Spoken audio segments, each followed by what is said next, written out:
4 நாட்களுக்கு முன்பாக பத்திரிகைகளையும் தொலைக்காட்சி செய்தி சேனல்களையும் ரொம்ப பரபரப்பாக ஒரு செய்தியை போட்டுக் கொண்டிருந்தார்கள்.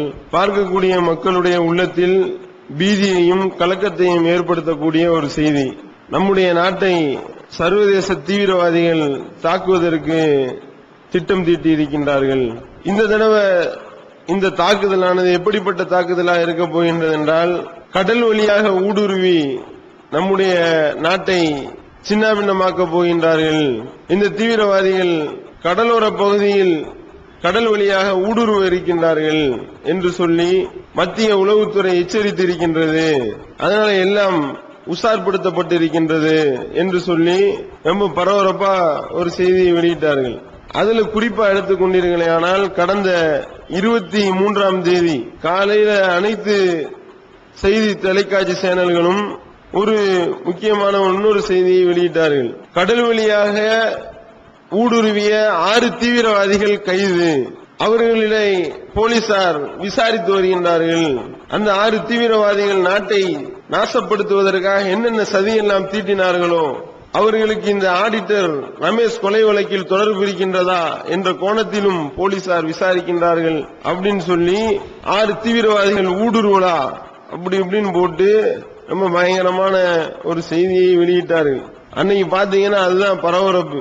ஆஹா, முதல்ல சொன்னாங்க இந்த மாதிரி கடல் வழியா தாக்குதல் நடத்த போறாங்க அப்படின்னு சொன்னார்கள். இப்ப பார்த்தா அதுக்கு தகுந்த மாதிரி 6 தீவிரவாதிகளை பிடிச்சிருக்கின்றார்கள்.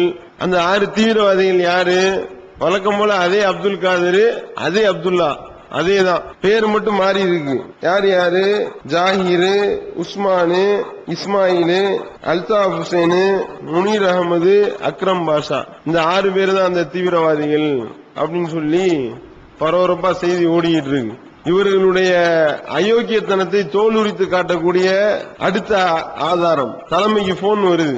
இந்த மாதிரி தர்மபுரியில இருந்து வளர்ப்பு மீன் வாங்க போன நம்முடைய முஸ்லிம் சகோதரர்கள் 6 பேரை போலீஸ் பிடித்து கொண்டு கடல் வழியா ஊடுருவிய தீவிரவாதின்னு சொல்லி அநியாயம் பண்ணிட்டு இருக்கிறாங்க, எப்படியாவது ஹெல்ப் பண்ணுங்க அப்படின்னு சொல்லி மாநில தலைமையகத்திற்கு வெள்ளிக்கிழமை போன் கால் வருதுங்க. அப்ப நம்ம விசாரிக்கிறோம், யார் யாருங்க, என்னென்னங்க நிலவரம் அப்படின்னு பாத்தீங்கன்னா, ஜாகிர், உஸ்மான், இஸ்மாயில், இந்த 3 பேர் தர்மபுரிக்காரவங்க, தர்மபுரியினுடைய பாலக்கோடு பகுதியை சேர்ந்தவர்கள். அதே மாதிரி அல்தாப் ஹுசைன், முனீர் அகமது, அக்ரம் பாஷா, இந்த 3 பேரும் பெங்களூருக்காரவங்க. இந்த 6 பேர் வளர்ப்பு மீன் வாங்கி விற்பனை செய்யக்கூடிய ஒரு வேலை வியாபாரத்தில் இருக்கிறாங்க. இந்த 6 பேர் சேர்ந்து ஒரு காரை வாடகைக்கு பிடிச்சு அங்கே உள்ள கொச்சி, எர்ணாகுளம் இது போன்ற துறைமுக பகுதியில் ஒரு வித்தியாசமான ஒரு மீன் இருக்கின்றது. அந்த மீனை வாங்குறதுக்காகவும் அங்கே போய் பர்ச்சேஸ் பண்றாங்க. பர்ச்சேஸ் பண்ணிட்டு அங்கிருந்த சகோதரர் என்ன சொல்லியிருக்காங்கன்னா, தேங்காய்பட்டினம், குளச்சல், இந்த 2 ஏரியால துறைமுக பகுதி இருக்கு. அந்த துறைமுகத்துல நீங்க போய் பாத்தீங்கன்னா இந்த வகை மீன்கள் கிடைக்கும் அப்படின்னு சொன்ன அடிப்படையில அவங்க என்ன செய்யறாங்க, வியாழக்கிழமை நள்ளிரவு காரை எடுத்துக்கிட்டு தேங்காய்பட்டினத்தை நோக்கி வர்றாங்க. தேங்காய்பட்டினம் செக் போஸ்ட்ல வரிசையா எல்லா கார்களையும் சோதித்தவர்கள் தாடி வச்ச ஆளுநனையும் பிடிச்சிட்டாங்க. ஏற்கனவே சொன்னோமா இல்லையா, குண்டு வச்சவன் தப்பிச்சிடலாம், தாடி வச்சவன் தப்ப முடியாது. இதுதான் நிலவரம்.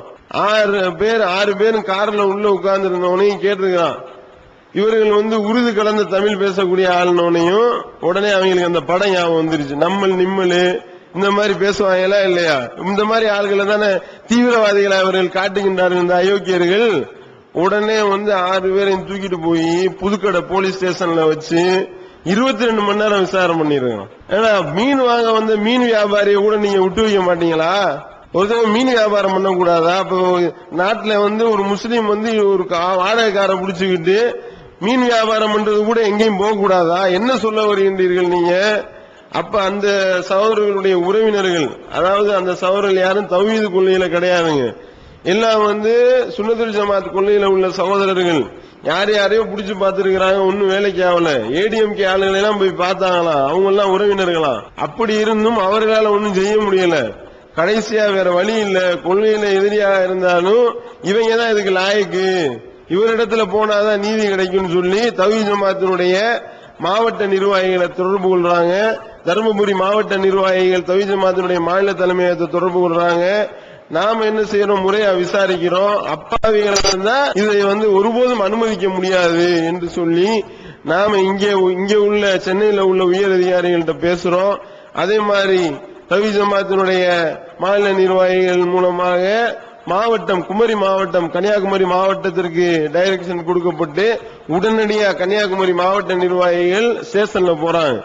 போய் புதுக்கடை ஸ்டேஷன்ல போய் அங்கே உள்ள உளவுத்துறை மற்றும் உயர் அதிகாரிகள்ட்ட தகவலை கொடுத்து, என்னங்க மீன் வியாபாரம் பண்ண மீன் வியாபாரிகளை பிடிச்சி கடல் வழியா தீவிரவாதிகள் போட்டு வச்சிருக்கீங்க, நீங்க விசாரணை என்னத்தையா பிரஸ்ல கொடுத்து தொலைறீங்க.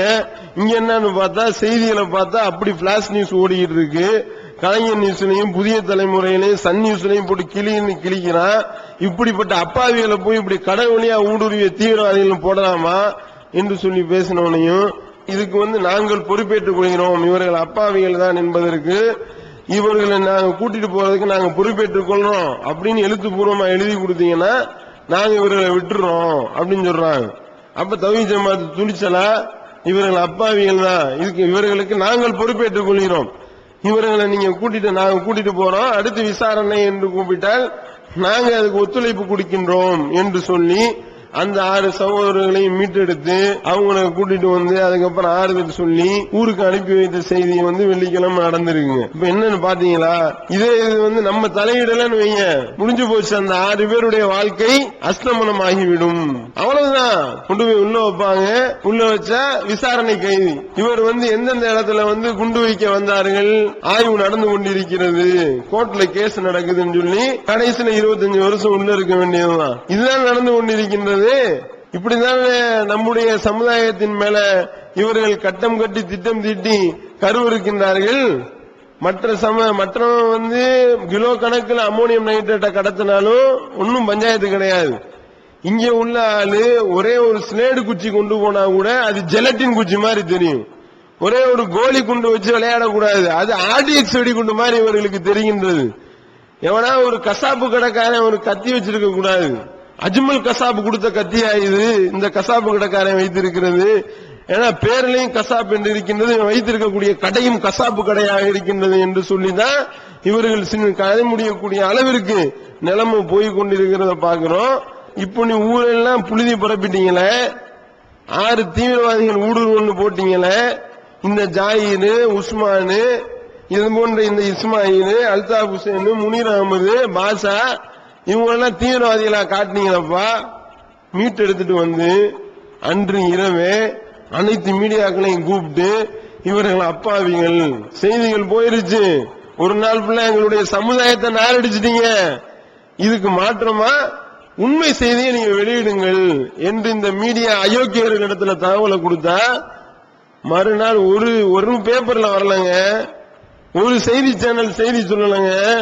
அப்ப என்ன நிலைமை, ஒரு நாள் ஃபுல்லா பதிய வச்சிட்டீங்களா இப்படி தீவிரவாதிகள் சொல்லி எங்களுடைய சமுதாயத்தை கடல் வழியா ஊடுருன தீவிரவாதின்னு சொல்லி நீ பதிவு பண்ணாயே, என்னுடைய சமுதாயம் என்ன செய்யும்? நான் என்னுடைய சமுதாயம் வெளியில தலை காட்ட முடியுமா? இன்னும் சொல்ல போனா நம்முடைய நிர்வாகிகள் இவர்களை மீட்டெடுக்கிறதுக்காக போய் போலீஸ் ஸ்டேஷன்ல பேசிட்டு ஆட்டோல வர்றாங்களாம். அந்த ஆட்டோ டிரைவர் அவர் ஒரு அப்பாவி பிரமத சகோதரன், அவன் சொல்லி இருக்கான் கன்னியாகுமரிக்குள்ள ஊடுருவிட்டாங்களா 6 பேரு, என்னன்னு தெரியல, என்ன ஆக போதும் தெரியல பாய் அப்படின்னு சொல்லி நம்முடைய நிர்வாகிகள்டே சொல்லியிருக்காங்கன்னா, அதுக்கப்புறம் அந்த பிரமத சகோதரன் கூப்பிட்டு இல்லங்க நிலவரம் அப்படி கிடையாதுங்க, பாருங்க நாங்க தௌஹீத் ஜமாத் நிர்வாகிகள், அவங்க அப்பாவிகள், நாங்க தான் மீட் எடுத்துட்டு வரோம்னு சொல்றாங்கன்னா, அப்ப இந்த ஆட்டோ டிரைவர் மாதிரி எத்தனை பேருடைய உள்ளத்துல இது பதிவு செய்யப்பட்டிருக்கும்? அப்ப எங்களுடைய சமுதாயத்தை என்னப்பா நீங்க நினைச்சுக்கிட்டு இருக்கீங்க? இந்த மாதிரி ஒரு நாள் எப்படி பரப்புறாங்க, ஊடுருவி விட்டார்கள், சதி, ராமேஸ்வரம் வழியாகவும் அது வழியாகவும் இது வழியாகவும் மயிலாடுதுறை அட்டாக் பண்ண இருக்கிறார்கள் போட்டாங்களா? நம்ம இங்க உட்கார்ந்து படிச்சோமா? அப்ப செய்திகள் வருகின்றது இப்படிப்பட்ட அப்பாவிகளை பிடித்து இப்படி செய்கின்றார்கள் என்று. இதுதான் இவர்களுடைய தொன்று தொட்ட வழக்கமாக இருக்கின்றது. இது இப்ப அந்த துண்டான் ஒரு ஆளை பிடிச்சதா காட்டுறான். அதுல பாத்தீங்களா, செய்திகளை படிச்சீங்களா? துண்டா, அப்துல் கரீம் துண்டா, இவருக்கு பேர் எப்படி துண்டான்னு வந்தது தெரியுமா? அவர் நாட்டை துண்டாடக்கூடிய ஒரு திட்டத்தில் இருந்ததனால் அவருடைய பேருக்கு பின்னாடி துண்டான்னு வந்துச்சு. ஏண்டா அவர் ஒரு வடநாட்டுக்காரரு, அவருடைய மொழியில துண்டான்னு பேர் வச்சிருக்கிறான். அந்த துண்டாடுறதுக்கு இந்த துண்டாக்கு என்னடா சம்பந்தம்? அதோடு மட்டும் இல்லாமல் இவர் வெடிகுண்டு வைக்கும் பொழுது இவருடைய கை வெடித்து துண்டாகி விட்டது. அதனாலதான் இவருக்கு பேர் துண்டா. என்னங்கடா எழுதுனீங்க? ஏன்னா ஒரு உருது மொழிய வடமொழி சொல்லுக்கும் தமிழுக்கும் சேர்த்து கனெக்ஷன் போடுறாங்க. கருணாநிதி அப்படின்னு இவருக்கு ஏன் பேர் வந்துச்சு தெரியுமா? இவர் ஒரு கருநாய் வளர்த்தார். அந்த கருநாயை இவர் வளர்த்ததுனாலதான் இவருக்கு பேர் கருணாநிதினு வந்துச்சுன்னு எழுதுனா யாராவது ஒத்துக்குருவோமா? அப்ப பின்னாடி பேக்ரவுண்ட் உள்ளவனுக்கு தெரியும் என்ன மாதிரி அயோக்கியத்தனம் பண்றான்னு. அந்த ஹார்ட் பேஷண்ட புடிச்சுக்கிட்டு அவர் உளவுத்துறை அதிகாரியை சந்திச்சுதான் ஒரு வருஷத்தை போடுறான். அந்த வருஷத்துல உளவுத்துறை அதிகாரி அந்த டிபார்ட்மெண்ட்ல இருந்து ரிட்டையர் ஆயிட்டாரு. அந்த வருஷத்துல உளவுத்துறை அதிகாரிகிட்ட போய் சந்திச்சு வாக்குமூலம் கொடுத்தா நீ எழுதுறான்னா அப்ப எல்லாமே கட்டம் கட்டி திட்டம் திட்டி எழுதுறான்னு தெரியுதா இல்லையா? அப்ப என்னன்னா இது தொன்று தொட்டு இதே பழக்கமாவே வழக்கமாவே இவர்களுக்கு இருக்கின்றது. பாருங்க, மார்ச் மாசம் எழுதின சம்பவம் இதுவரைக்கும் ஏதாவது வாயை திறந்தாரான்னு பாருங்க. ஹிஸ்புல் முஜாஹிதீன் தீவிரவாதி ஹோலி பண்டிகை நடப்பதை சீர்குலைக்க சதி திட்டம் தீட்டிய ஹிஸ்புல் முஜாஹிதீன் தீவிரவாதி பயங்கர வெடி ஆயுதங்களுடன் கைது அப்படின்னு போட்டான். ஹோலி பண்டிகையை சீர்குலைக்கிறதுக்கு இவனுக்கு என்ன தேவை? ஹோலி பண்டிகையை எவ்வளவு அவன் பொடி தூவி கொண்டாடுறான்னா அவன் ரசாயனம் பொடிய கண்ணில் தூவி அதுலயே அவனே நாசமா போயிடுவான். அதுக்கு இன்னொருத்தையும் நாசப்படுத்துறதுக்கு தேவையில்லை.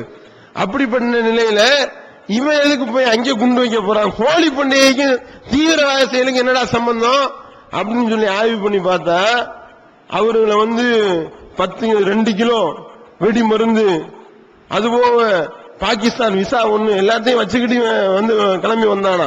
அதோடு மட்டுமல்லாமல் 3 வெடிகுண்டுகள், வெடிகுண்டு தயாரிக்கிறது எப்படின்ற ஒரு டைரி ஒண்ணு எல்லாத்தையும் எழுதுவாங்க. இதோடு இவர்களை போலீசார் பாஞ்சு நேபாளத்தினுடைய எல்லையில வச்சு பிடிச்சாங்க அப்படின்னு போட்டு செய்திகளை வெளியிட்டா உமர் அப்துல்லா ஸ்டேட்மெண்ட் கொடுக்கிறாரு. யாரு? உமர் அப்துல்லா ஜம்மு காஷ்மீருடைய முதல்வர் ஸ்டேட்மெண்ட் கொடுக்கிறாரு. டே இவன் தீவிரவாதியாடா, இந்த மறுவாழ்வு கொள்கையின் அடிப்படையில் சரணடைய வந்தவன்டாவன், நான் இந்த மாதிரி தவறான செயல்கள்லாம் புரிஞ்சுட்டேன், நான் போய் சரணடைய வர்றேன் என்று சொல்லி மத்திய உளவு பிரிவுலையும் ஜம்மு காஷ்மீர் மாநில அரசாங்கத்திடத்திலும் சொல்லிவிட்டு ஒரு சரணடைய ஒரு நல்ல மனிதனை பிடிச்சுக்கிட்டு நான் இனிமே இந்த மாதிரியான செயல்கள்லாம் செய்யறதில்லை, திருந்தி வாழ வருகின்றேன் என்று ஜம்மு காஷ்மீர் அரசாங்கத்தினுடைய மறுவாழ்வு கொள்கையின் அடிப்படையில் சரணடைய ஒருத்தவன் உன்னுடைய பார்வையில தீவிரவாதியா அப்படின்னு சொன்னோன்னே ஆடி போய் இந்த டெல்லி போலீசார் பண்ண அயோக்கியத்தனம் தாங்க. டெல்லி போலீசார் தான் கைப்பற்றேன்னு சொல்லி நானே ஆடுறான். சும்மா ஒருத்தன் சரணடைய வந்தவன அவனுக்கு போய் இவங்க குண்டு கொடுக்குறாங்க. அவனுக்கு போய் பாகிஸ்தான் டைரி எல்லாத்தையும் அவன் பாக்கெட்ல வச்சு திருப்பி இவங்க எடுக்கிறாங்கன்னா இப்படிதானே? கன்னியாகுமரியில் என்னுடைய சகோதரன் 6 பேர் மாட்டானே, அந்த மாதிரி தானே அவனுக்கு ஒரு ஆள் கிடைச்சிருக்கிறான். அந்த லியாக்கத் சான்றவன். இந்த மாதிரி எத்தனை பேர் பாதிக்கப்படுறாங்க உங்களால? அதோடு மட்டும் இல்லாமல் இதே 1998 வருஷம் அமீர் என்ற ஒரு சகோதரன் அவனை கைது பண்றாங்க. ஒண்ணும் இல்ல, சும்மா வீட்டுல உட்கார்ந்து இருந்தவன இங்க வாப்பா உன்னைய ஒரு சின்ன என்கொயரி இருக்குன்னு கூட்டிட்டு போயிருக்காங்க. கூட்டிட்டு போனா மறுநாள் செய்தி வருது, பயங்கர வெடி ஆயுதங்களுடன் பாகிஸ்தான் தீவிரவாதி கைது அப்படின்னு போட்டு.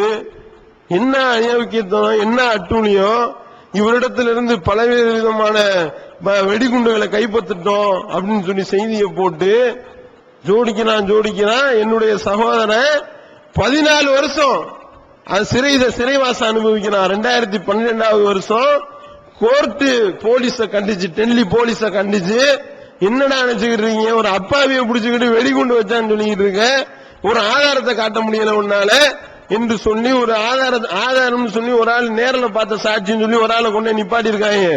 அந்த நேரில் பார்த்த சாட்சி வாக்குமூலம் கொடுக்கிறாரு. என்ன ஒரு நாள் இதே மாதிரி கூட்டிட்டு போனாங்க, ஏன்ட்ட ஒரு வெள்ளை பேப்பர்ல கையெழுத்து வாங்கினாங்க.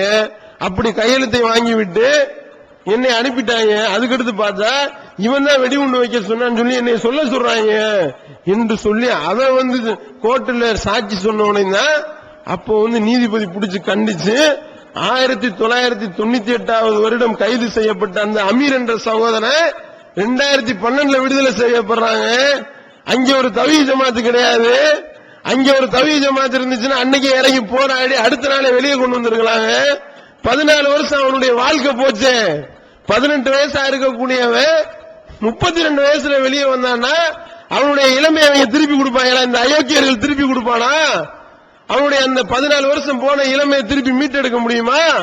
1998 வருஷம் பாகிஸ்தானுடைய பயங்கர தீவிரவாதி கைதுன்னு போட்டானே, 14 வருஷம் அனைத்து செய்தியையும் அனைத்து ஊடகங்களையும் இது பதிவு செய்யப்பட்டிருக்க. இதுக்கெல்லாம் பிராயச்சித்தம் எப்படி தேட போறாங்க?